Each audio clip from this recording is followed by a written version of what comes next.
here today on this very powerful and special day for all of us here. My name is Marina Lacerda. I was minor victim 1 in federal indictment of Giuffre Epstein in New York in 2019. I was one of dozens of girls that I personally know who were forced into Giuffre's mansion on 9 East 71 Street in New York City when we were just kids. Today is the first time that I ever speak publicly about what happened to me. I never thought that I would find myself here. The only reason that I am here is because it feels like the people who matter in this country finally care about what we have to say. As an immigrant from Brazil, I feel empowered knowing that the little girl struggling to get by at 14 and 15 years old finally has a voice. For the first time, I feel like I matter as an American. I was only 14 years old when I met Giuffre. It was the summer of high school. I was working 3 jobs to try to support my mom and my sister when a friend of mine in the neighborhood told me that I could make $300 to give an older guy a massage. It went from a dream job to the worst nightmare.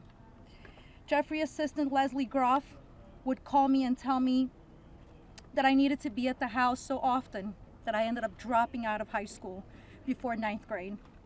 And I never went back. From 14 to 17 years old, I went and worked for Giuffre instead of receiving an education. Every day I hoped that he would offer me a real job as one of his assistants or something important. I would finally have made it big, as like we say, the American dream. That day never came. I had no way out. I was, until he finally told me that I was too old.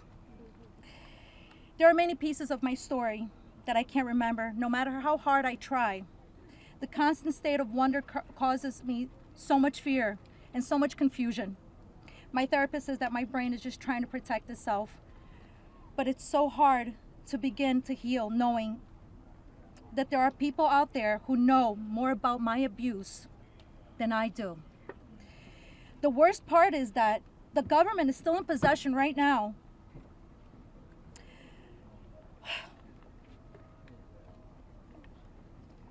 of the documents and information about that could help me remember and get over all of this maybe and help me heal. They have documents with my name on them that were confiscated from Giuffre Epstein's house and could help me put the pieces of my own life back together. But I don't have any of it.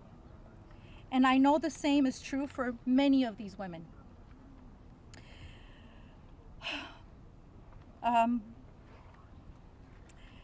We are here to support this bill today, not only for transparency, but for the American people. But if the government is going to release these documents to the public, describing the crimes committed by Giuffre Epstein and others, the least that they can do is give me my documents that they have about me. The other survivors deserve the same respect from our government. While our identifying information must be redacted to the public, it is equally important to provide the victims themselves with unredacted information. I will never forget when the FBI agent showed up in my door in 2008. Giuffre Epstein hired a lawyer to represent me, or more like to represent him, I like to say. I couldn't ask any questions, and I had no idea what was going on.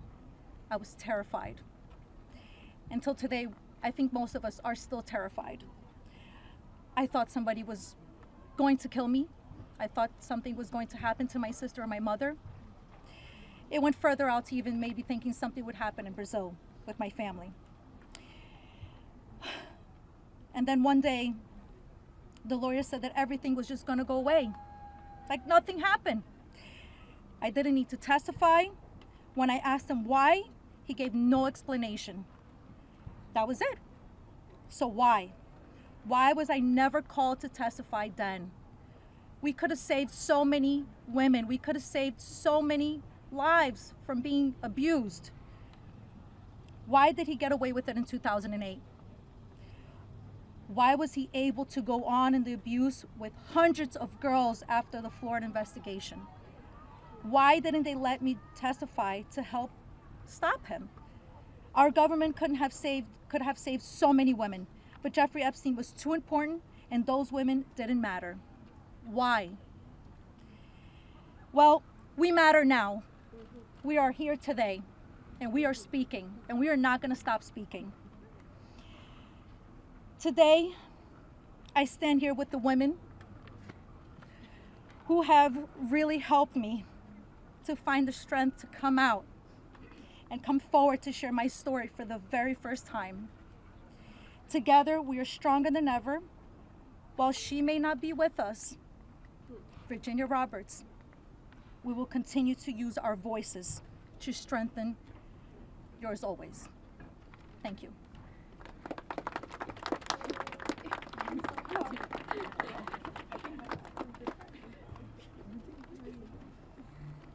Hi, my name's Courtney Wild. I just wanted to take a second and just have a moment of silence for all the women survivors that aren't here with us today, that passed away due to anxiety, depression, trying to keep up with this case. A moment of silence, please.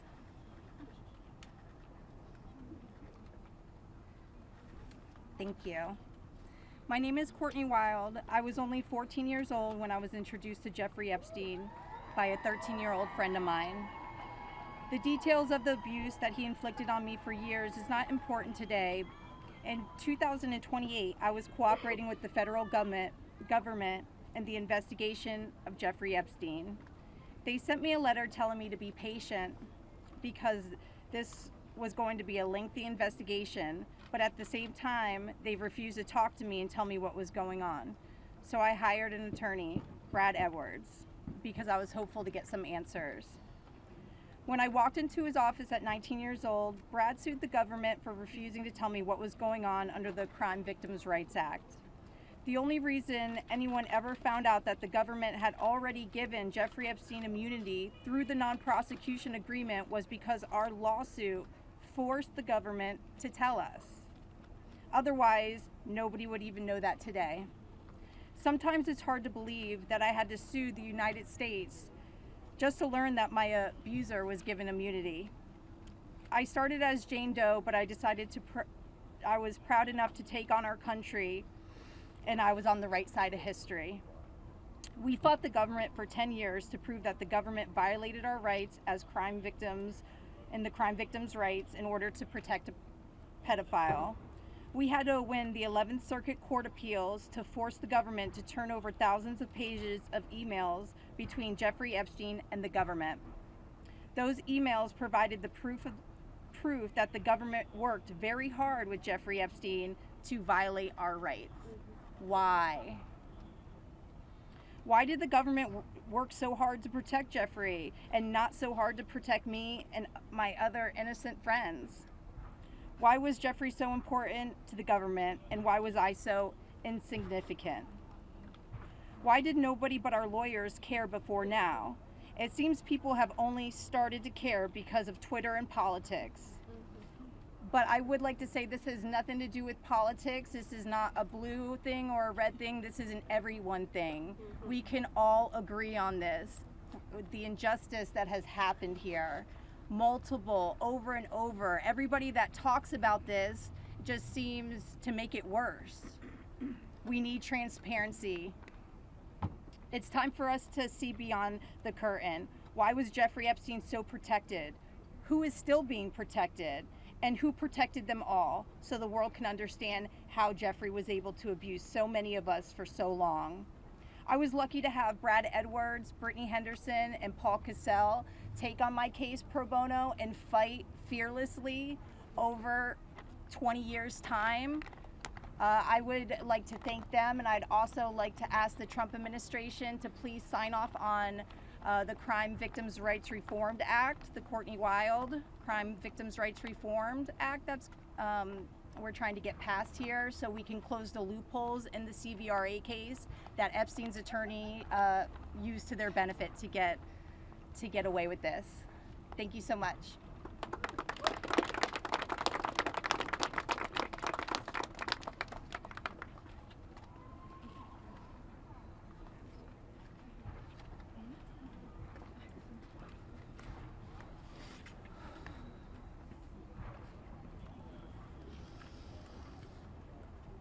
Good morning.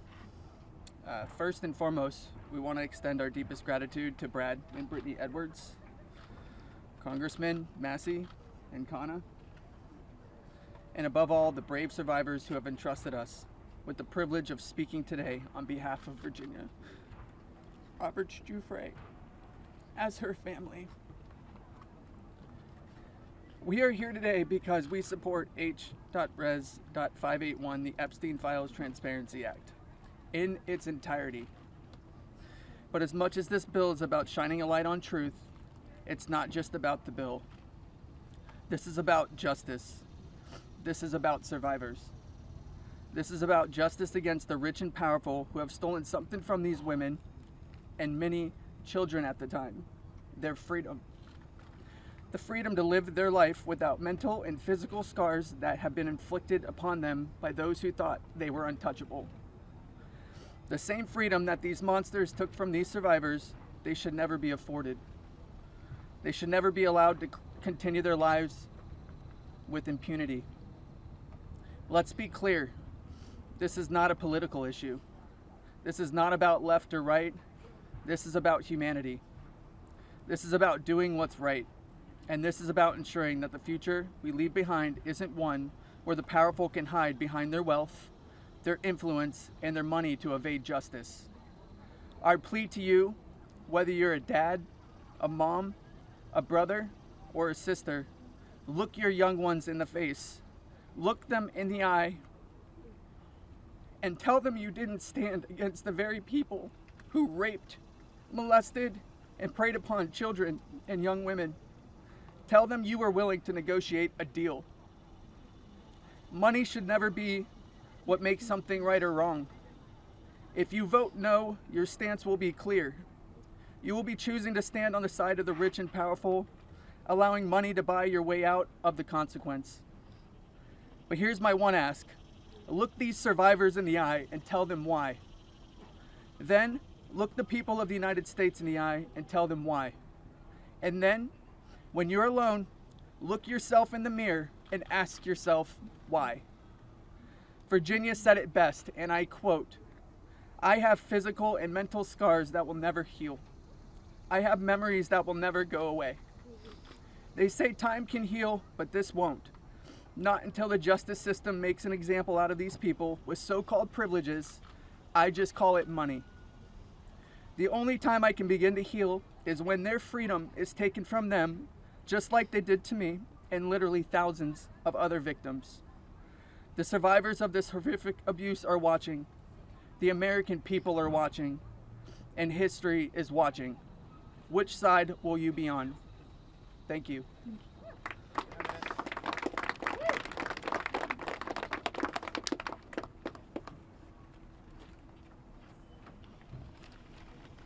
Hello, my name is Jenna-Lisa Jones, and I was only 14 years old when my friend brought me over to Jeffrey Epstein's house in Palm Beach in 2003.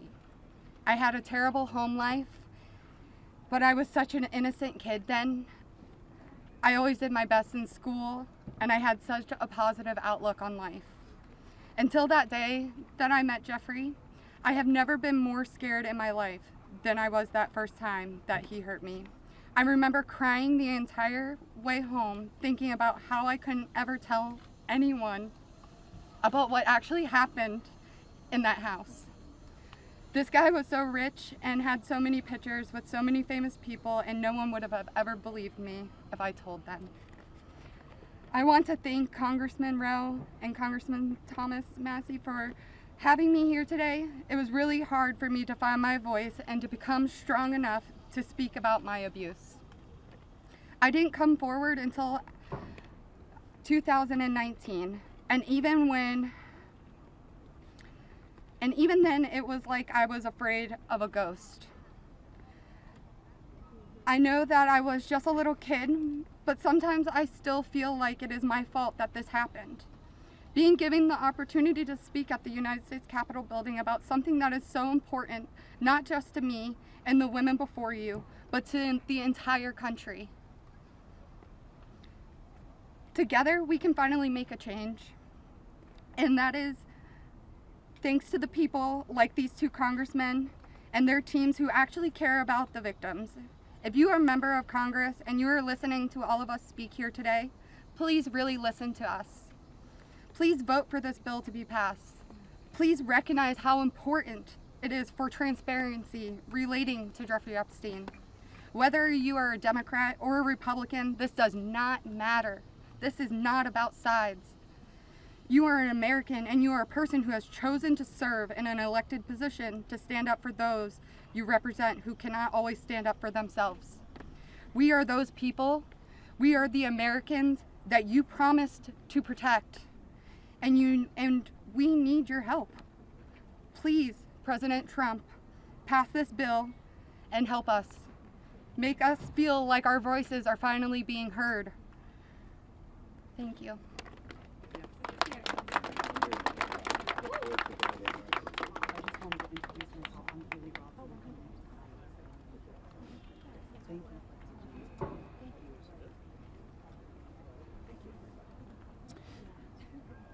Good afternoon. My name is Haley Robson.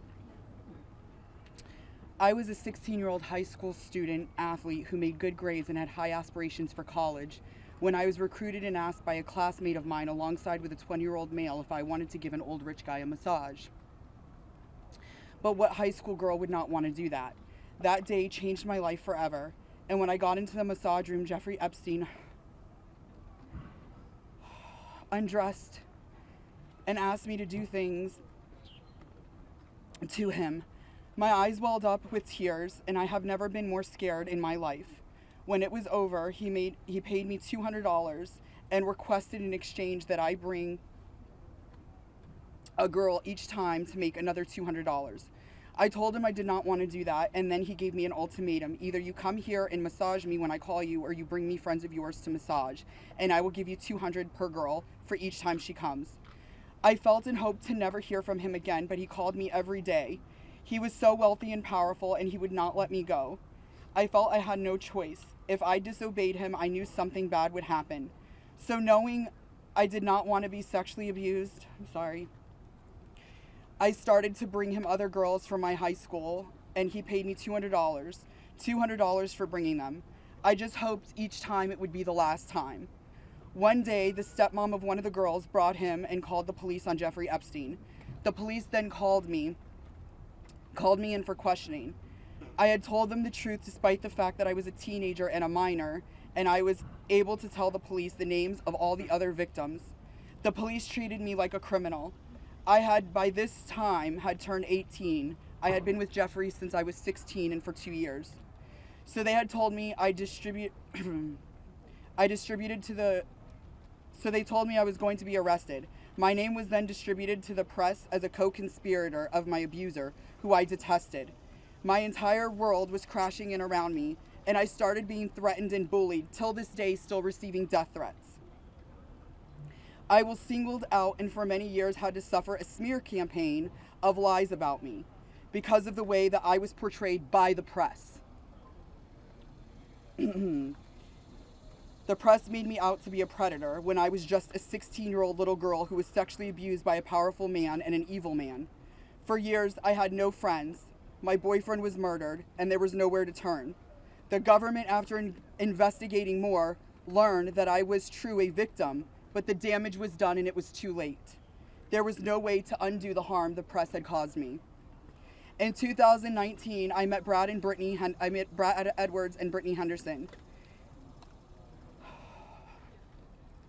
They changed my life, and they believed in me and have helped me to finally heal. Healing is a process, and I may never get there.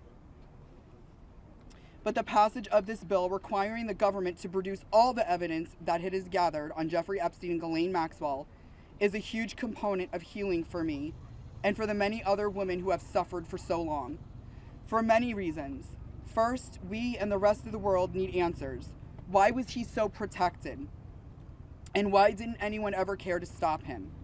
It doesn't take a brain surgeon to know that if he is spending thousands of dollars a day paying high school girls he abuses and had a lot of access to cash. I learned through my attorneys in the JP Morgan class action case that there were years when his staff withdrew over $1 million in cash a year. Was that not a big enough red flag? There were wire transfers to other victims, and the government did not protect us. The banks did not protect us. So lift the curtain on these files and be transparent. Every single time a new conspiracy gets circulated in the media, whether he is still alive, what powerful person had him murdered, who was on the Epstein client list, and there are names going around on TikTok and Instagram, we, the survivors, are suffering severely. We take our kids to school and everyone is talking about it. We can't read the news or do anything without hearing crazy stories that are only able to live on because the government continues to hide the evidence and the truth. So people just make up stories. Those stories hurt. They hurt real people who have already been hurt. And we have lost so many Epstein victims to suicide, and maintaining the real truth and secrecy only allows for conspiracy theorists to tell lies that drives up our anxiety and fears and will continue to lead to more pain, more suffering, and honestly, more deaths of innocent victims. It's time you do is right by us. Unseal all the documents. We are requesting transparency, and I am requesting every congressman and woman that goes against this bill be outed. I want to know. Thank you.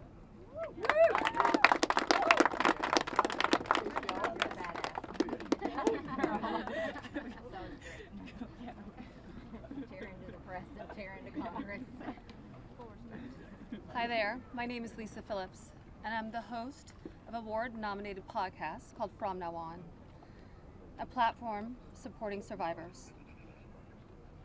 I want to thank all of my survivor sisters who came before me today. I'll be very short. In the year 2000, I was taken to Giuffre Epstein's island while on a photo shoot on a nearby island. Who I saw and what I experienced there was a glimpse into a very dark and disturbing world. For years after, I tried to avoid Giuffre, but he had introduced me to Katie Ford, the owner of the Ford Modeling Agency. Epstein's reach went to the very top of fashion, arts, and entertainment. This did not just happen to underage girls in Florida. In New York City, hundreds of young, ambitious women were abused by him. Epstein was not just a serial predator, he was an international human trafficker. And many around him knew, many participated, and many profited. And yet, he was protected. So I stand here today for every woman who has been silenced, exploited, and dismissed. We are not asking for pity. We are here demanding accountability, and I'm demanding justice. Congress must choose. Will you continue to protect predators, or will you finally protect survivors? And also, I would like to announce here today, us Epstein survivors have been discussing creating our own list. We know the names. Many of us were abused by them. Now together as survivors, we will confidentially compile the names we all know, who were regularly in the Epstein world. And it will be done by survivors and for survivors. No one else is involved. Stay tuned for more details.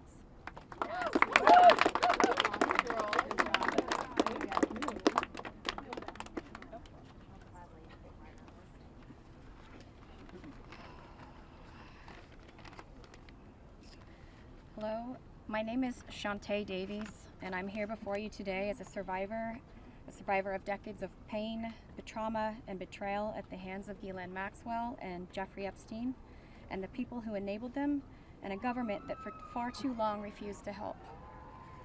In 2002, I was living in California, a young woman with high aspirations of becoming an actress. I was already beginning to make a name for myself in the industry. A person I trusted, someone I thought was a friend, invited me to meet a powerful woman who could help advance my career.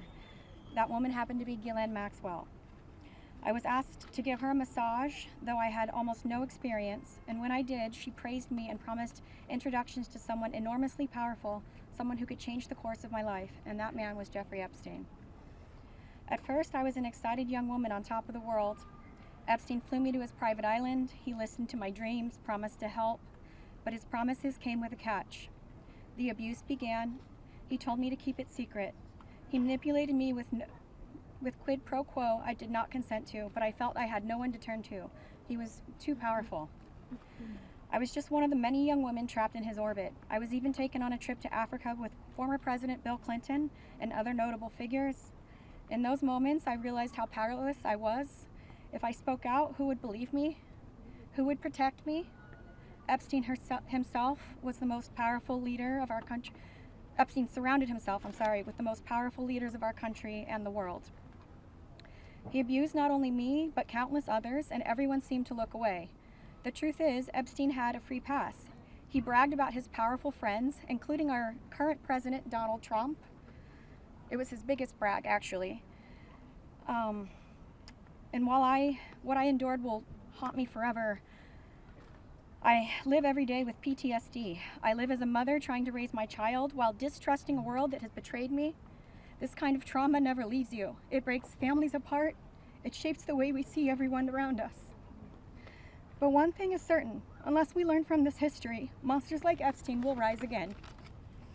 There are files, government files, that hold the truth about Epstein, who he knew, who owed him, who protected him, and why he was allowed to operate for so long without consequence. Why was Maxwell the only one held accountable when so many others played a role? Why does the government hide this information from the public? This secrecy is not protection, it's complicity. And as long as the truth is buried, justice will remain out of reach. That is why this bill matters. Passing it will, bless you, ensure that the suffering of survivors is not in vain. Passing it will